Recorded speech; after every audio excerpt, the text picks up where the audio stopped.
Programa Tua Saúde. Oferecimento Royal Face, Escola Roda Peão, HM Tech e Elos Academia. Olá, seja bem-vindo! Estreia hoje o nosso programa semanal de saúde. Obrigada pela sua companhia aqui comigo. Você é o nosso convidado especial. E o nosso programa vai abordar assuntos importantes de saúde, prevenção, bons hábitos e qualidade de vida. E você também pode participar do nosso programa deixando sua dúvida ou sugestão de algum assunto que queira conhecer um pouco mais com o nosso time de especialistas. Então vem comigo!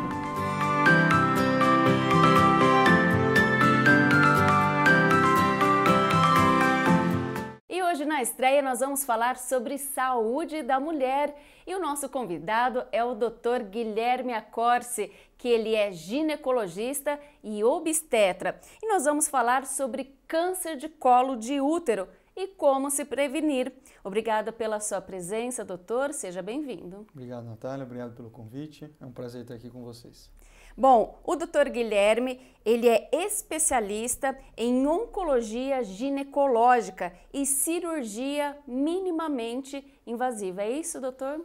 A oncologia ginecológica, a gente cuida especificamente das pacientes com câncer, O câncer de colo de útero, o câncer de ovário, o câncer de útero, que são os mais comuns, E a cirurgia minimamente invasiva, que são as cirurgias hoje, a videolaparoscopia, que é o que muita gente às vezes acaba falando laser, que é o que a gente faz com a câmera, e hoje o mais avançado é a cirurgia robótica, que tem se disseminado e tem avançado tanto hoje a tecnologia. Você é um dos únicos aqui de Catanduva. Em cirurgia robótica, o único que tem. Hoje nós não temos ainda em Catanduva, em São José do Rio Preto a gente já tem cirurgia robótica, em Ribeirão Preto a gente já tem cirurgia robótica, e em São Paulo quase que a maioria dos hospitais de grande porte, que são hospitais terceirizados, tanto na rede privada como no SUS, a maioria deles hoje já tem a cirurgia robótica ou a plataforma robótica.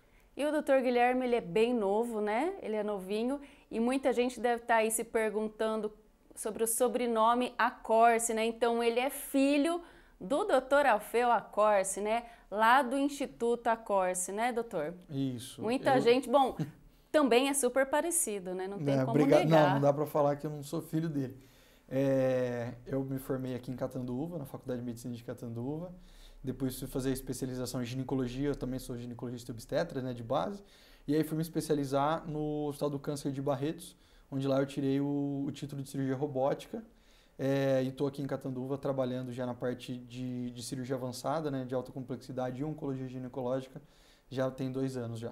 Então, aproveitar e mandar um abraço aí para o Dr. Alfeu e também convidá-lo para o nosso programa, A gente sabe que ele é bem ocupado, mas quem sabe um dia ele consegue vir aqui na nossa poltrona.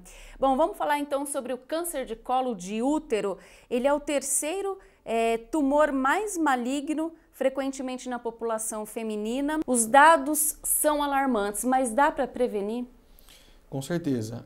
O principal tumor, tanto em homem quanto mulheres, são os tumores de pele, Logo agora, quando a gente exclui esses tumores, o mais comum nas mulheres é o câncer de mama e o câncer de intestino, que é o tumor coloretal.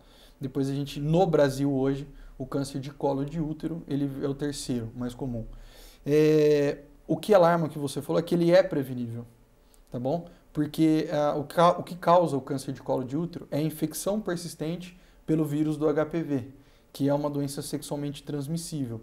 E nós temos países como Inglaterra, Austrália, Estados Unidos, onde as campanhas de vacinação contra o vírus do HPV e as campanhas de rastreamento com Papa Nicolau, teste do HPV, fazem com que nós conseguimos detectar ou a lesão precursora do câncer de colo de útero ou mesmo o câncer em estadiamentos iniciais, quando ele é microinvasor, ou seja, quando ele tem milímetros, onde ele tem uma chance de cura de virtualmente 100% dos casos. Então, falando nisso, do HPV, é importante lembrar que existe já a vacina aqui no Brasil, no SUS, e principalmente para as crianças, meninas, meninos. A partir de qual idade que a mãe já pode levar o filho para ir tomar vacina? A vacina do HPV ela já está disponível no SUS, tá bom? Hoje nós temos a vacina quadrivalente. que é a vacina contra o HPV, os subtipos 6, 11, 16 e 18, tá bom? Que é o que mais, os subtipos, né? Como o coronavírus, né? Que a gente tem vários subtipos, né? Sim. Que a gente tem várias variantes, no HPV é um outro vírus também, nós temos vários subtipos. Essa vacina ela protege contra esses subtipos mais comuns, aqueles que causam as verrugas genitais e aqueles que causam os cânceres, que é o 16, ou os mais comuns que causam o câncer 16 e o 18. Já disponível gratuitamente. Ele é indicado principalmente para as meninas, onde o câncer de colo de útero acontece, né, porque ele é um câncer exclusivamente na mulher, no colo do útero. E ele é indicado em meninas, por quê? Porque o ideal é que a vacina seja realizada nas meninas antes do início da relação, ou seja, antes de entrar em contato com o vírus. Por isso que é importante. E ele é indicado para as meninas dos 9 aos 14 anos, tá bom? Os meninos também é indicado para os meninos, também é indicado para os meninos, porque se você diminui a quantidade, vamos falar assim, simplificando, de doença, depois, quando essas já protege crianças, a sua parceira. Isso, já vai proteger o casal, o menino e a menina, tá bom? E também, numa incidência muito menor nos meninos, o câncer de pênis. Sim. Que tem uma relação também menor com a infecção do que é o câncer na mulher. O câncer na mulher ele é diretamente relacionado ao HPV, onde o câncer de pênis ele tem uma relação menor, mas tem com o vírus do HPV. Qualquer mulher hoje pode procurar o SUS para tomar essa vacina? Tem alguma idade? As meninas, dos 9 aos 14 anos está liberada, tá bom? E aquelas pessoas que são imunossuprimidas até os 26 anos, eles podem estar procurando a unidade básica de saúde para estar tomando o HPV. Cada município tem o seu lugar específico onde vai ter a vacina, então é só consultar a unidade básica de saúde, principalmente o mais comum sempre é as meninas, né? Esses serviços que são pessoas que têm alguma doença imunossupressora, o mais comum que a gente conhece é o HIV e AIDS, tá bom? Mas existem outros pacientes que têm outras doenças imunossupressoras.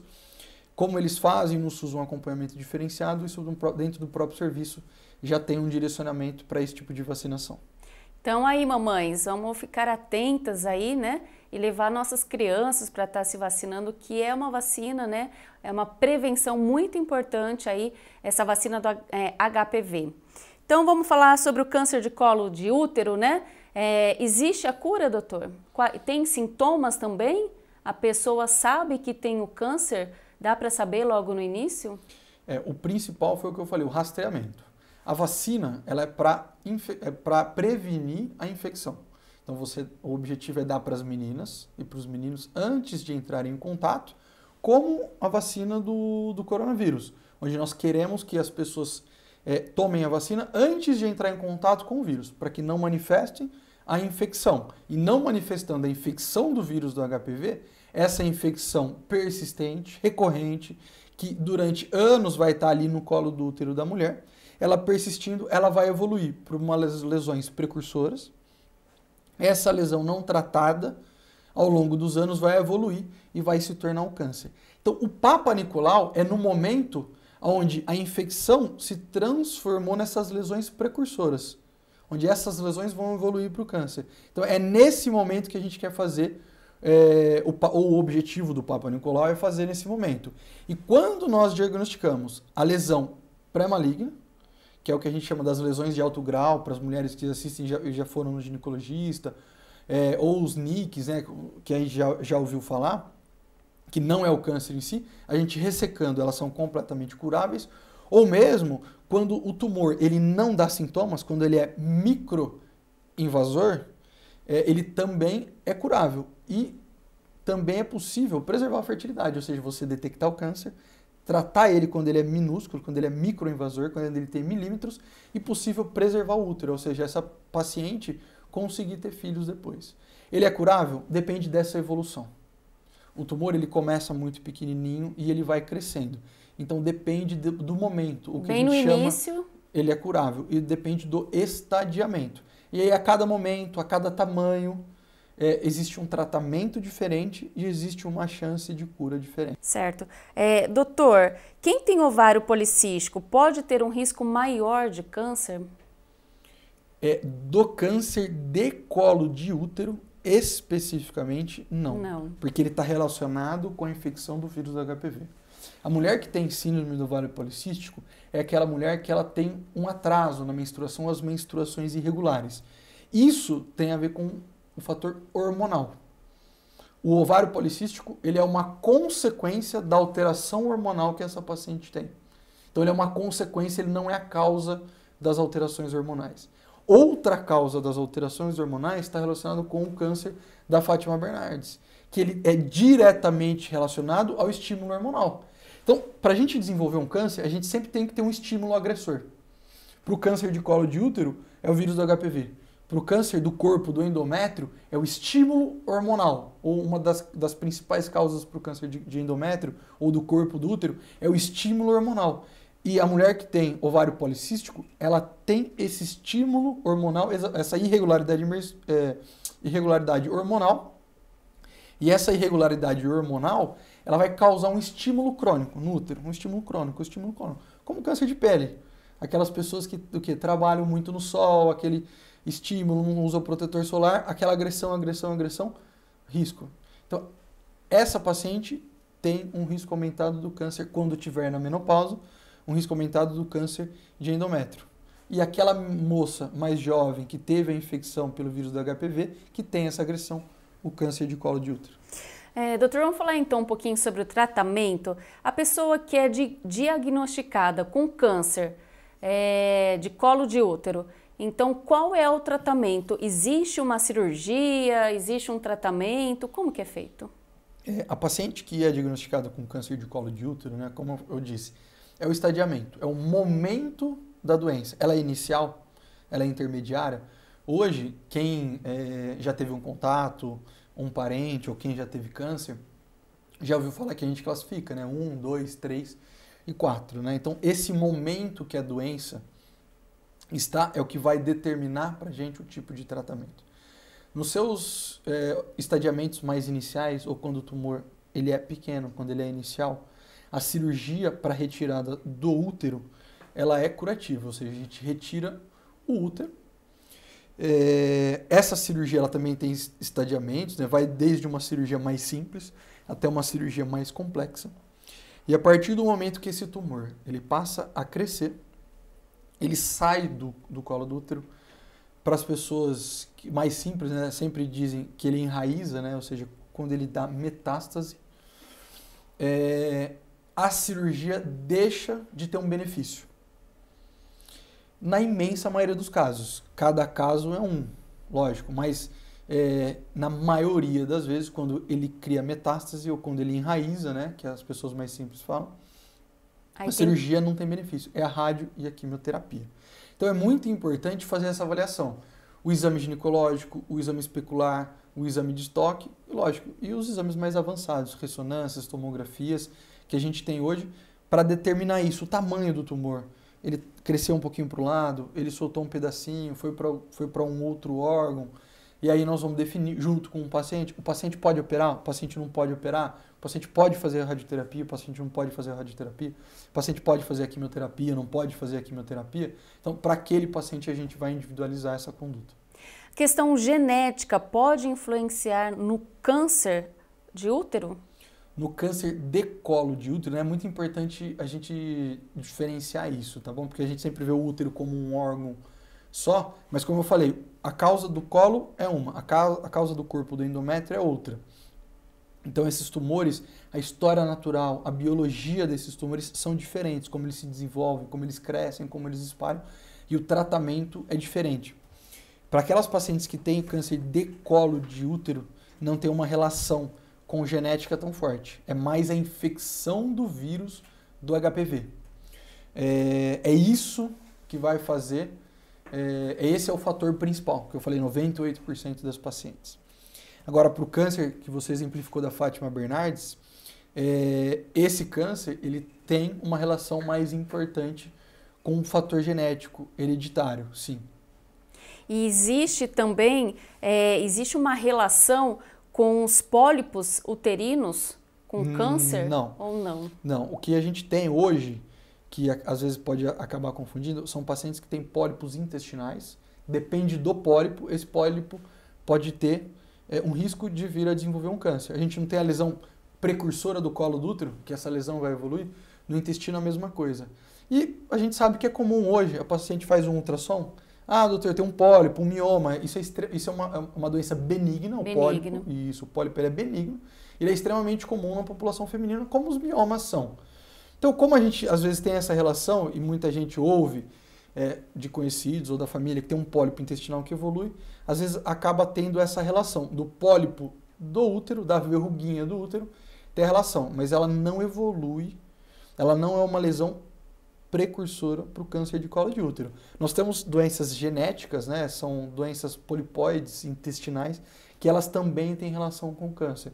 Então isso às vezes acaba confundindo, né? Porque é uma doença genética, isso acaba indo para a família, né? Vamos avaliar todo mundo da família. Então às vezes acaba trazendo essa doença do pólipo, mas é diferente, o pólipo do intestino do pólipo do útero.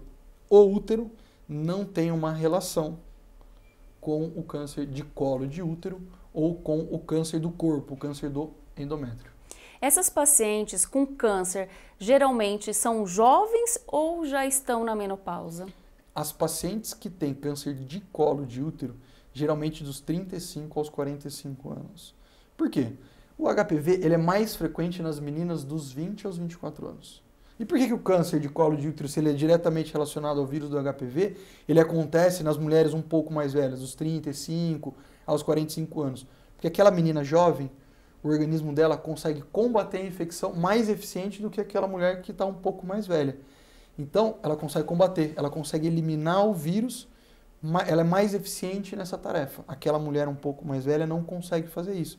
Então, a infecção fica persistente, a agressão fica ali no colo do útero, e aí desenvolve o câncer dos 35 aos 45. Então, antes da menopausa. No caso da Fátima Bernardes, o tumor na pós-menopausa ou após a menopausa é quando ele é mais frequente. Quando você não tem mais o estímulo da menstruação, de ter filhos, tudo, é quando vem a desenvolver o câncer, ou quando o câncer é mais comum. Não que ele não possa ocorrer em pacientes mais velhos. Não que o câncer de colo de útero também não possa acontecer em mulheres mais velhas, depois da menopausa. Acontece, mas ele é mais frequente nessa população, dos 35 aos 45, e no câncer do corpo, no câncer do endométrio, após a menopausa, dos 60 aos 65 anos. Bom, e o Papa Nicolau a partir de que idade? Ou tem uma idade ou já pode fazer a partir da primeira relação? Teve a primeira relação, procura o médico, começa a fazer? Não. O Ministério da Saúde hoje preconiza, e todos os países hoje preconizam a partir dos 25 anos. Justamente por isso. Eu acabei de falar, dos 20 aos 24 anos é o mais frequente, onde a população, os homens, as mulheres, onde eles vão ter mais contato com o vírus do HPV e onde é mais frequente ter infecção, mas não é a idade mais frequente do câncer, porque combate, porque o organismo consegue eliminar o vírus. E nas meninas mais jovens também. Então, por isso que a gente não faz. Porque se a gente fizer Papa Nicolau, vai dar uma alteraçãozinha. Aqui, lembra que eu falei que é uma evolução? Você tem infecção pelo vírus do HPV. Essa infecção vai evoluindo, vai evoluindo, vai evoluindo. Na maioria das vezes, entre a infecção e vamos chamar da primeira evolução, da infecção para a lesão precursora, nessa evolução, a maioria das meninas, principalmente abaixo dos 24 e mais ainda abaixo dos 25 anos, ela regride. O organismo combate e isso regride. Então, quando a gente vai fazer, se nós fizermos Papa Nicolau nessa população toda, onde você vai ter mais infecção, nós teremos mais infecção, nós vamos ser mais agressivos. Nós vamos fazer mais procedimentos cirúrgicos. Isso não vai trazer mais cura, porque ela ia regredir de qualquer jeito, não é câncer, é a infecção, é a lesãozinha precursora, então não é o câncer. Então a gente ia ser mais agressivo, ia fazer mais procedimento cirúrgico, risco de trabalho de parto prematuro, abortamento. Então, ou a gente trazer para essa população de meninas jovens outros riscos sem benefício nenhum. Então, o importante é fazer acima dos 25 anos. Lógico, você precisa estar com o ginecologista anualmente, você vai discutir, cada caso é um caso, o ginecologista vai estar com você, vai estar fazendo um acompanhamento, ele pode fazer o Papa Nicolau, tá bom? Mas o ginecologista, ele precisa entender isso, Porque o Papa Nicolau, ele é mais indicado hoje dos 25 aos 64 anos. Doutor, mudando um pouquinho de assunto, mas acho que é uma dúvida aí que muitas mães têm. A partir de quando que eu levo a minha filha para fazer uma consulta? Porque a gente sabe que criança muitas vezes tem uma coceirinha, já começa a apresentar algum tipo de corrimento. Eu levo no pediatra ou eu levo no ginecologista? A gente fala aqui para o ginecologista, a partir ali da primeira menstruação, você já pode estar levando para o ginecologista, para ele estar acompanhando junto, porque é uma fase de mudança, onde a menina ela tem muitas perguntas, principalmente é um momento onde o corpo da menina está se desenvolvendo, né? O desenvolvimento dos seios, o desenvolvimento de todas as características femininas, o desenvolvimento dos pelos, e aí isso vai culminar, ela acaba ficando um pouquinho mais alta, até antes, isso acontece em geral antes nas meninas do que nos meninos. Então, como esse momento acaba sendo um momento mais crítico, acaba sendo o momento ideal para levar para um ginecologista, para ele estar acompanhando e estar conversando e estar tirando as dúvidas, né? Eu acredito. Principalmente. Mas eu acho assim, nada que a gente não esteja preso, né? Acho que o início do desenvolvimento, onde começam a aparecer aquelas dúvidas, acho que sempre pode levar para o ginecologista. Mas esse sempre é um momento onde surgem as maiores dúvidas, e aí a paciente ela cria um laço muito importante. Então a gente fala nesse momento, não vai existir uma conduta, não vai existir alguma medicação para o médico ou para o ginecologista, mas especificamente prescrever. Mas é muito importante o laço que aquela menina vai formar com o ginecologista, aquela com o seu confiança, médico, ou a sua né? ginecologista, a sua médica, aquela confiança para poder fazer o Papa Nicolau, para mais para frente poder fazer uma mamografia, para ver se às vezes tem alguma alteração, ela está sempre procurando o ginecologista, para poder tratar isso sempre no começo, para não deixar. Hoje isso tem mudado muito, mas antigamente as mulheres, principalmente mais velhas, vamos falar assim, as nossas avós, essa relação era muito mais difícil, né? Então a gente vê, e no meu caso que trato especificamente de cânceres, né? A gente vê pacientes que já tinham sintomas, e às vezes sintomas graves do câncer, e elas nunca procuraram o ginecologista, porque isso não era um hábito delas procuraram o ginecologista. Elas não Principalmente tinham homem, né? Era mais comum você ter médicos homens, então ela não tinha essa relação médico-paciente com o ginecologista, que é muito importante. Então você perde um timing, e de novo eu vou puxar a sardinha para o meu lado aqui, né? A gente fala do câncer, até porque o impacto é muito maior. Então, a gente acaba fazendo um diagnóstico, às vezes, de doenças avançadíssimas, onde não tem mais cura. E aí a gente reverte, vamos falar assim, pro final, a gente traz isso para essa menina, hoje, que vai criar um laço, que vai procurar um médico, que vai estar fazendo um Papa Nicolau, que se tiver um corrimento, uma infecçãozinha, se tiver um nódulo de mama, uma alteração menstrual, ela vai ter essa relação com o ginecologista normalmente, e ela vai estar muito próxima. Então, ela vai ter liberdade para falar mais coisas, entendeu? Então esse laço é muito importante, esse laço de confiança com a sua médica, com o seu médico. Às vezes, mesmo que ela troque, ela tem essa consciência da importância de fazer esse acompanhamento anual com o ginecologista. Doutor, eu queria que você, só para terminar, falasse um pouquinho sobre a cirurgia invasiva, né? Como que funciona? Aqui em Catanduva não tem, né? Como você mencionou, é em Rio Preto, no HB? O que a gente classifica hoje, porque antigamente a evolução da cirurgia, né, quando a gente estuda, quando a gente começou isso, né, a anestesia a gente realizava de maneiras muito mais precárias do que é hoje, e isso vem avançando, a cirurgia também caminha para isso. Antigamente isso eram grandes incisões, né, existia um ditado na medicina, grandes cirurgiões, grandes incisões, né, porque são cirurgias grandes. Com o avanço da tecnologia, surgiu o quê? A videolaparoscopia, que muita gente conhece como cirurgia de laser, né? Onde a gente faz uma incisão muito pequena no umbigo, coloca uma câmera e a gente faz a cirurgia sem fazer um corte, uma incisão grande.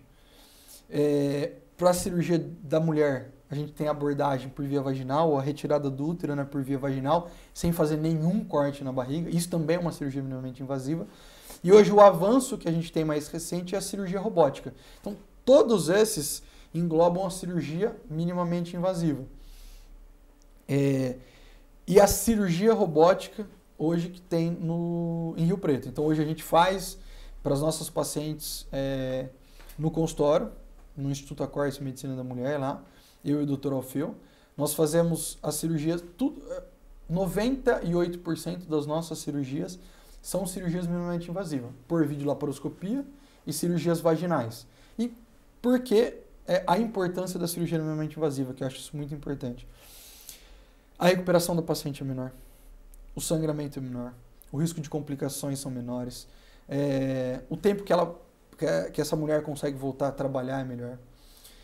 Então, você consegue realizar a cirurgia, lógico, quando bem indicada, né? Você tem que ter, por isso que a gente fala 98%, 90% das nossas cirurgias são por cirurgia minimamente invasiva, porque tem essa boa indicação, né? Não adianta você querer resolver tudo, porque também não é tudo que pode ser feito com isso. Isso é uma arma que a gente tem para tratar as nossas pacientes. Mas a gente faz.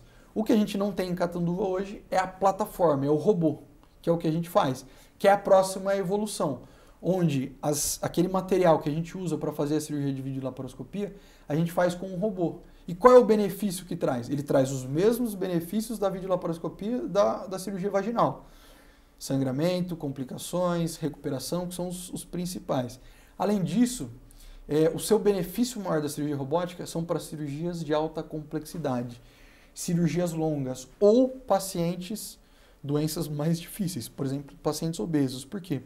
Porque traz para o cirurgião uma ergonomia para cirurgias longas. Imagina você estar ali 6 horas, 7 horas, 5 horas em pé, fazendo a cirurgia. O robô ele traz essa ergonomia para o cirurgião, então a gente consegue fazer cirurgias muito mais longas. E a equipe é a mesma? Mantém a equipe ou não? A equipe precisa também ser treinada em videolaparoscopia, em cirurgia minimamente invasiva. A gente mantém, mas precisa ver. O anestesista precisa ser treinado para fazer a cirurgia robótica. Os auxiliares precisam estar treinados em manuseio. O cirurgião precisa ter um treinamento específico para realizar essa cirurgia robótica, tá bom? E além disso, o robô ele tira aquelas pequenas imperfeições do cirurgião. Então ele filtra. É mais preciso. Nós conseguimos fazer movimentos ou cirurgias mais precisas. Então tira muito do tremor do cirurgião, tira esse cansaço. Então por isso que a cirurgia robótica ela é tão importante, né? E ela é segura, bem segura. Completamente segura. É a evolução, né? Quando bem indicada, quando o cirurgião tem o know-how, é só benefício que traz para o paciente.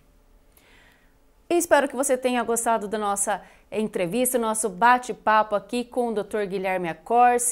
Doutor, gostaria que você deixasse um contato, um telefone ou rede social para o pessoal, se tiver alguma dúvida ou quiser conhecer lá o Instituto Acors. Nós estamos nas redes sociais, né, tanto no Facebook quanto no Instagram, instituto.acors. E para as pacientes, né, para os colegas que estão assistindo, o telefone do consultório é 17 3522 7080, né? Falar com a Cris, aqui de Catanduva, todo mundo conhece o Instituto Acors, conhece a Cris, né, que trabalha com a gente. Com certeza. Faz 20 anos, né? E nós estamos nas redes sociais, acompanhando a gente agora, para ter essa presença, né, estar mais perto do pessoal, onde a informação também ajuda muito no tratamento. Doutor, muito obrigada, viu, pela sua presença, suas explicações aqui, e eu espero que o senhor volte para senhor não, o doutor, né, porque eu acredito que ele é mais novo do que eu. Espero que você volte aqui para a gente bater mais papo e falar sobre outros assuntos aí relacionados à saúde da mulher. Com certeza, eu agradeço o convite mais uma vez. Nós estamos sempre à disposição. Vamos trazer o Dr. Alfeu para falar um pouco. Vamos sim. A gente sabe que todas as pacientes adoram a maneira dele falar, né? Ele é um comunicador nato. Trazer ele também aqui para falar com todo mundo e nós estamos sempre à disposição. Mais uma vez, obrigado. Muito obrigada. E um abraço a todos. Acompanhe o nosso trabalho nas redes sociais e até a próxima semana. Até lá.